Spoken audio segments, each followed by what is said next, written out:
Praise the lord. Good morning. ఈరోజు దేవుని వాగ్దానం యెషయా 54వ అధ్యాయం 15వ వచనం. నీకు విరోధముగా గుంపు కూడువారు నీ పక్షపు వారగుదురు. ఆమెన్.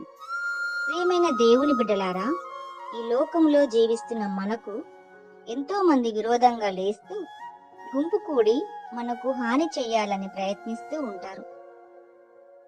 వారి నిమిత్తము మనము కృంగిపోవాల్సిన అవసరం లేదు గాని ఈరోజు ప్రభు సెలవిస్తున్న వాగ్దానం, నీకు విరోధముగా గుంపు కూడువారు నీ పక్షపు వారగుదురు.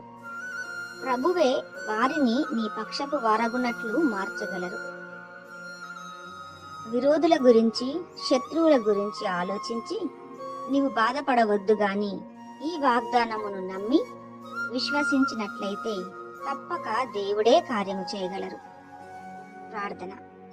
ప్రియా పరలోకపు తండ్రి, ఈ మాటలు వింటున్న ప్రతి వారి జీవితంలో ఈ వాగ్దానము నెరవేర్చి వారిని, వారి కుటుంబాలను దీవించి ఆశీర్వదించండి.